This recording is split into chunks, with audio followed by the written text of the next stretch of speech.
Hello and welcome to online Tyari. आज हम discuss करेंगे सितंबर सेकेंड वीक के करंट अफेयर्स को। तो चलिए आज की क्लास शुरू करते हैं।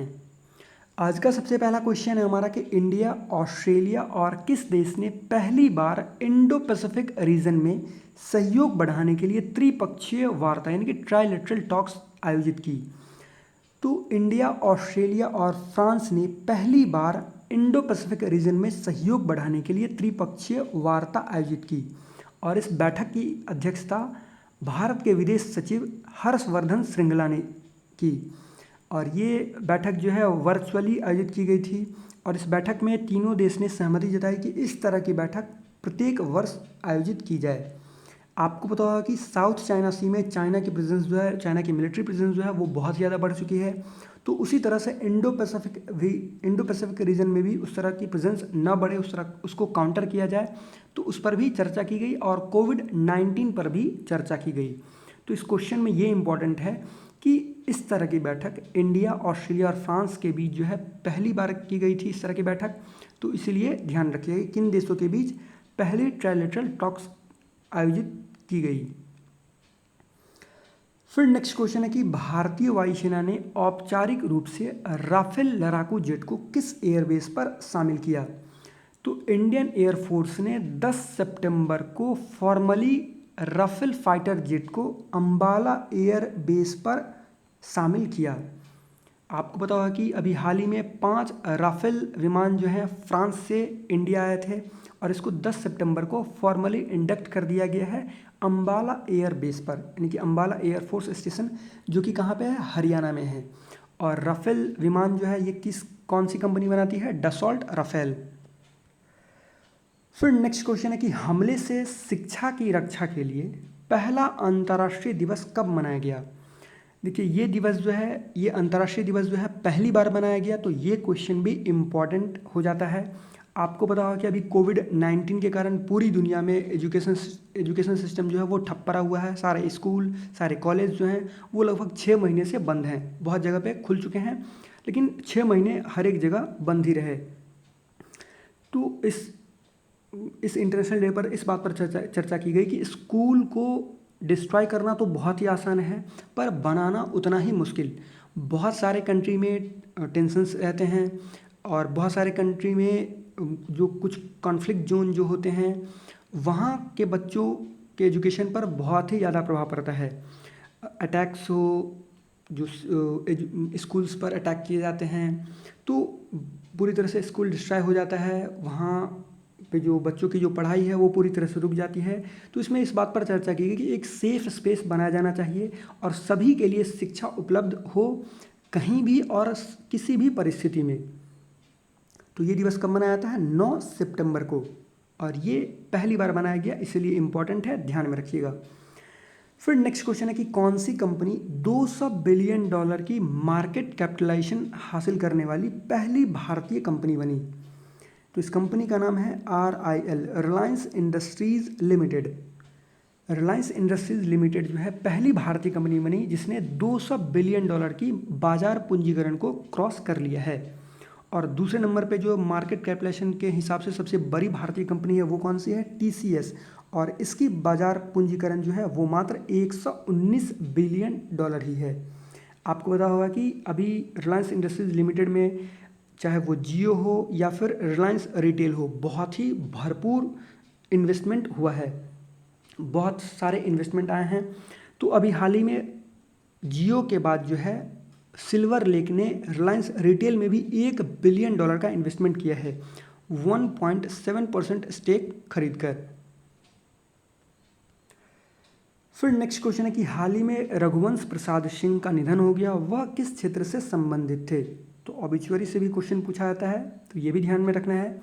ये RJD पार्टी से बिलोंग करते थे। वैसे ये इन्होंने सितंबर में ही RJD पार्टी से रिज़ाइन दे दिया था और इनका जो निधन है वो कोविड-19 से हो गया और ये एक पॉलिटिशियन थे, तो इनका संबंध जो है वो पॉलिटिक्स से था। फिर नेक्स्ट क्वेश्चन है कि इजराइल, UAE और किस देश के बीच अब्राहम एकॉर्ड समझौते पर हस्ताक्षर हुआ। तो इजराइल, UAE और बहरीन के बीच अब्राहम एकॉर्ड समझौते पर हस्ताक्षर किया गया और इसमें सबसे प्रमुख भूमिका किसकी रही? इसमें सबसे प्रमुख भूमिका रही अमेरिका की।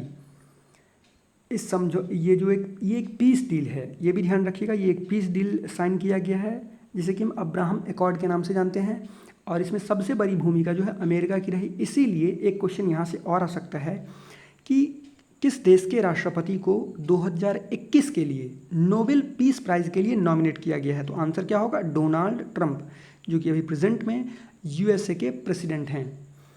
और इजराइल के साथ पहला अरब कंट्री कौन था जिसने पीस डील साइन किया था? तो इजिप्ट पहला अरब कंट्री था जिसने पीस डील साइन किया था। दूसरा अरब कंट्री कौन था? जॉर्डन।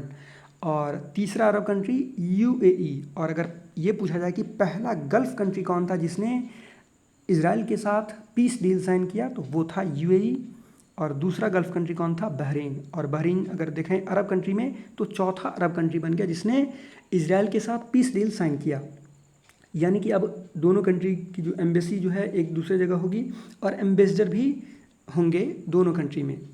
1948 के बाद जो इजराइल जब स्वतंत्र हुआ, उसके बाद जो बहुत सारे अरब कंट्री, गल्फ कंट्री जो है इसे कंट्री मानते ही नहीं थे। तो अब धीरे धीरे जो है सभी कंट्री इजराइल से अभी जुड़ रहे हैं, अरब कंट्री हो या फिर गल्फ कंट्री हो। फिर नेक्स्ट क्वेश्चन है कि मानव पूंजी सूचकांक 2020 में भारत की रैंक क्या है? तो मानव पूंजी सूचकांक यानी कि ह्यूमन कैपिटल इंडेक्स में भारत की रैंक है 2020 में 116वीं। कितने देशों में? 174 देशों में। 2019 में इंडिया की रैंक थी 115वीं, 157 देशों में। इसमें 3 पैरामीटर्स को देखा जाता है, जैसे कि हेल्थ, एजुकेशन, वहाँ पे सर्वाइवल किस तरह का है बच्चों का, यहाँ पर आप देख सकते हैं survival. Will children born today survive to school age? अगर कोई भी बच्ची या फिर बच्चे जो जन्म लेते हैं, क्या वो स्कूल एज तक सर्वाइव कर पाते हैं? क्या वहाँ पे उनकी स्वास्थ्य की देखभाल जो है अच्छे से की जाती है, वैक्सीनेशन हो या फिर न्यूट्रिशन हो, उस तरह से। फिर school, how much school will they complete and how much will they learn? यानी कि वो कितने क्लास तक वो पढ़ पाते हैं वहाँ किसी भी देश के बच्चे, और कितना वो सीख पाते हैं। फिर है health, will they leave school in good health, ready for further learning and और वर्क? तो इन सारे पैरामीटर्स को देखकर ये डेटा तैयार किया जाता है कि किसी भी देश में बच्चों के शिक्षा, स्वास्थ्य पर किस प्रकार से खर्च किया जाता है, उन्हें किस तरह की फैसिलिटी दी जाती है, गवर्नमेंट की पॉलिसी किस तरह की है बच्चों के लिए, 18 साल तक के बच्चों के लिए। तो इसमें इंडिया की रैंक खराबी है, 116वीं रैंक है 174 देशों में। पहले रैंक पे कौन सा है? सिंगापुर, फिर है हांगकांग और फिर है जापान। फिर नेक्स्ट क्वेश्चन है कि इंटरनेशनल डेमोक्रेसी डे ये किस दिन मनाया जाता है? तो इंटरनेशनल डेमोक्रेसी डे ये हर एक साल 15 सितंबर को मनाया जाता है, और इस बार इसका थीम था कोविड-19 स्पॉटलाइट ऑन डेमोक्रेसी।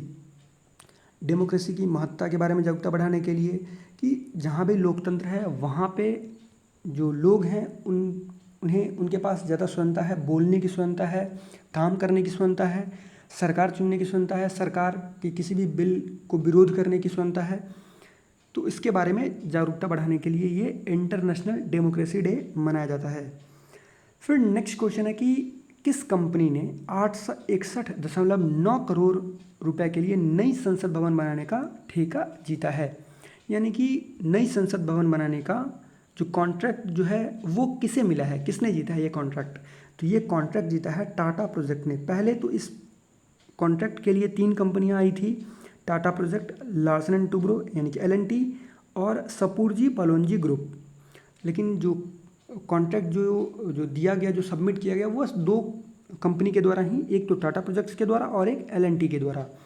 तो ये प्रोजेक्ट जो दिया गया है वो टाटा प्रोजेक्ट को 861.9 करोड़ रुपए में, और LNT ने अपना जो प्रोजेक्ट जो है वो कितने में दिया था कॉन्ट्रैक्ट? 865 करोड़ रुपए की बोली लगाई थी LNT ने। 1921 में ब्रिटिश इरा में बनना स्टार्ट हुआ था जो पहला जो पार्लियामेंट बिल्डिंग था, और 1927 में ये बिल्डिंग कंप्लीट हुआ था। फिर 1956 में पार्लियामेंट का बिल्डिंग में जो है 2 फ्लोर और जोड़े गए थे, और अब फिर से अब नया बिल्डिंग बन रहा है जो कि 1 से 2 साल के बीच में कंप्लीट हो जाएगा। फिर नेक्स्ट क्वेश्चन है कि विश्व बैंक का कार्यकारी निदेशक यानी कि एग्जीक्यूटिव डायरेक्टर किसे नियुक्त किया गया है। तो विश्व बैंक के कार्यकारी निदेशक के रूप में राजेश खुल्लर नियुक्त किए गए हैं। यहाँ पे ध्यान देने वाली बात यह है कि वर्ल्ड बैंक में 25 अभी प्रेजेंट में 25 एग्जीक्यूटिव डायरेक्टर हैं। तो राजेश खुल्लर को इंडिया, बांग्लादेश, भूटान और श्रीलंका के लिए कार्यकारी निदेशक नियुक्त किया गया, यानी कि ये इन चारों देशों को रिप्रेजेंट करेंगे। और वर्ल्ड बैंक के जो प्रेसिडेंट हैं वो कौन है, डेविड मैलपास। तो ये ध्यान दीजिएगा। वहीं पे आप ऑप्शन नंबर बी में देख रहे होंगे समीर कुमार खरे। तो समीर कुमार खरे को एडीबी यानी कि एशियन डेवलपमेंट बैंक, जिसका हेडक्वार्टर कहाँ पे है, मनीला फिलीपींस में, तो एडीबी का एग्जीक्यूटिव डायरेक्टर नियुक्त किया गया है समीर कुमार खरे को। तो चलिए आप मुझे कमेंट बॉक्स में ये कमेंट करके बताइए कि एडीबी के प्रेसिडेंट अभी कौन हैं। और वहीं पे जो आप ऑप्शन नंबर सी में देख रहे हैं ताकियो कोनिशी, तो ताकियो कोनिशी को एडीबी ने इंडिया का नया कंट्री डायरेक्टर नियुक्त किया है। तो यहाँ से आपके 3 क्वेश्चन हो रहे हैं, इसको ध्यान में रखिएगा। फिर नेक्स्ट क्वेश्चन है कि international day for the preservation of the ozone layer is observe on, यानी कि अंतर्राष्ट्रीय दिवस ओजोन लेयर, ओजोन परत को संरक्षित करने के लिए एक अंतर्राष्ट्रीय दिवस कब मनाया जाता है। तो ये हर एक साल 16 सितंबर को मनाया जाता है। आपको पता होगा कि सूर्य से आने वाली जो परावैंगनिक किरणें हैं, जो अल्ट्रावायलेट रे जो है, उसको पृथ्वी पर आने से कौन रोकती है, ओजोन लेयर रोकती है। तो इसका क्षरण ना हो, जो ओजोन डिप्लीटिंग गैस जो है उसको किस तरह से कम किया जाए, जैसे कि ये गैस जो है कहाँ कहाँ से निकलती है, रेफ्रिजरेटर्स, एयर कंडीशन और CFC क्लोरोफ्लोरोकार्बन, ये गैस जो है ओजोन लेयर को में होल करती है। तो ओजोन लेयर के प्रिजर्वेशन, उसके संरक्षण के लिए ये दिवस मनाया जाता है, अंतर्राष्ट्रीय दिवस 16 सितंबर को। फिर नेक्स्ट क्वेश्चन है कि वैश्विक आर्थिक स्वतंत्रता सूचकांक यानी कि ग्लोबल इकोनॉमिक फ्रीडम इंडेक्स 2020 में भारत की रैंक क्या है। इसमें भारत की रैंक है 105वीं 2020 में, वहीं पे 2019 में भारत की रैंक थी 79th। और ये जो इंडेक्स जो है ये किसके द्वारा जारी किया जाता है, ये इंडेक्स जारी किया जाता है कनाडा के फ्रेजर इंस्टीट्यूट के द्वारा। और किसी भी देश के अंदर कितनी इकोनॉमिक फ्रीडम है, चाहे वो बिजनेस के लिए हो या फिर किसी फर्म या फिर किसी इंस्टीट्यूशन की स्थापना के लिए हो, वहाँ पे उस देश की सरकार के द्वारा किस तरह की पॉलिसी है, किस तरह के रूल्स एंड रेगुलेशंस हैं, उसको देखकर ये सूचकांक तैयार किया जाता है। यहाँ पर आप देख सकते हैं economic freedom of the world 2020, ये जो ब्लू में जो कंट्री है वहाँ पे सबसे ज़्यादा इकोनॉमिक फ्रीडम है। जो फर्स्ट नंबर पे जो है इकोनॉमिक फ्रीडम वो कहाँ पे है, हांगकांग में। और इसमें देखा जाता है कि गवर्नमेंट का साइज़ क्या है, वहाँ का लीगल स्ट्रक्चर क्या है, प्रॉपर्टी राइट्स क्या है, यानी कि अगर आप कोई भी बिजनेस करते हैं तो उस पर जो फ्रीडम जो है वो कितनी है, बिजनेस के लिए वो जगह कितनी सेफ़ है, यानी जो आप करना चाहते हैं उसके लिए उसमें सरकार का रोल कितना है, कितनी दखलंदाजी है, इस तरह सभी तरह के पैरामीटर्स को देखा जाता है। यहाँ पर आप देख सकते हैं access to sound money, freedom to trade internationally, regulation of credit, labour and business, इन सभी पैरामीटर्स को चेक करके ये बनाया जाता है। फिर नेक्स्ट क्वेश्चन है कि हाल ही में स्वामी अग्निवेश का निधन हो गया, वह किस क्षेत्र से संबंधित थे। तो स्वामी अग्निवेश एक सामाजिक कार्यकर्ता यानी कि सोशल एक्टिविस्ट, आर्य समाज के लीडर और एक पॉलिटिशियन, तीनों थे, यानी कि इसका आंसर होगा ऑल आर करेक्ट। उन्हें बड़े स्तर पर गुलामी और बंधुआ मजदूरी के खिलाफ अपने काम के लिए जाना जाता था और वो world council of Arya Samaj के चेयरमैन भी रह चुके थे। और उन्होंने हरियाणा विधानसभा से शिक्षा कैबिनेट मंत्री भी रह चुके थे, यानी कि ये तीनों थे, सोशल एक्टिविस्ट भी, आर्य समाज के लीडर भी और एक पॉलिटिशियन भी। फिर नेक्स्ट क्वेश्चन है कि 100 अंतर्राष्ट्रीय गोल करने वाले दूसरे व्यक्ति कौन बने। तो 100 अंतर्राष्ट्रीय गोल करने वाले दूसरे व्यक्ति बने क्रिस्टियानो रोनाल्डो, अपने देश के लिए, पोर्टुगल के लिए। तो ये इसमें ध्यान दीजिएगा। और इनसे ज़्यादा गोल किसने कर रखा है, तो इनसे ज़्यादा गोल कर रखा है ईरान के अली दाई ने, कितना गोल? 109 गोल। तो बहुत ही जल्द ये उस मार्क तक भी पहुंच जाएंगे। तो ये ध्यान दीजिएगा। और तीसरे नंबर पे जो सबसे ज़्यादा गोल किया गया इंटरनेशनल गोल किसी अपने कंट्री के लिए, वो किसके द्वारा? सुनील छेत्री के द्वारा 72 गोल। और चौथे नंबर पे लियोनेल मेसी के द्वारा 70 गोल। फिर नेक्स्ट क्वेश्चन है कि who won the men's single US open 2020। US open हम बात कर रहे हैं ग्रैंड स्लैम टेनिस के बारे में। आपको पता होना चाहिए कि साल में 4 ग्रैंड स्लैम आयोजित किए जाते हैं। पहला है ऑस्ट्रेलियन ओपन, जिसको कि किसके द्वारा जीता गया था? मेंस ऑस्ट्रेलियन ओपन किसके द्वारा जीता गया था? नोवाक जोकोविच के द्वारा। वहीं पे विमेंस यूएस ओपन किसके द्वारा जीता गया? सोफिया केनिन के द्वारा। ये कहीं पे आप नोट कर लीजिएगा।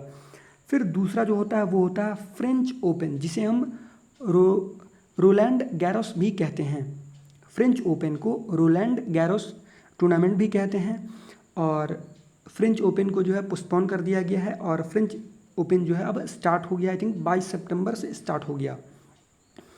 और विंबलडन जो है उसे कैंसिल कर दिया गया है। वर्ल्ड वार 2 के बाद पहली बार ऐसा हुआ कि विंबलडन टूर्नामेंट को कैंसिल कर दिया गया, जो कि यूके में खेला जाता है। और अभी लास्ट जो ग्रैंड स्लैम आयोजित किया गया वो किया गया यूएस ओपन, और इसको पहली बार जीता है डोमिनिक थियम ने। ये डोमिनिक थियम का पहला ग्रैंड स्लैम खिताब है। डोमिनिक थियम ने अलेक्जेंडर ज़रेव को हराया, और मैट पेविक और ब्रूनो सोर्स ने मेंस डबल्स यूएस ओपन का खिताब जीता। फिर नेक्स्ट क्वेश्चन है कि विमेंस सिंगल्स यूएस ओपन का खिताब किसने जीता? तो ये जीता जापान की नाओमी ओसाका ने। नाओमी ओसाका ने। फिर नेक्स्ट क्वेश्चन है कि जापान के नए प्राइम मिनिस्टर प्रधानमंत्री कौन बने हैं? तो जापान के नए प्रधानमंत्री बने हैं योशिहिदे सुगा। Yoshihide Suga. और आपको पता होगा कि वहाँ के प्राइम मिनिस्टर जो थे शिंजो आबे, उन्होंने अपनी बीमारियों के चलते, हेल्थ के चलते जो है वो प्रधानमंत्री के पद से इस्तीफा दे दिया था। और उसके बाद नए प्रधानमंत्री बने हैं योशिहिदे सुगा। और जापान की जो पार्लियामेंट को क्या कहते हैं? डाइट।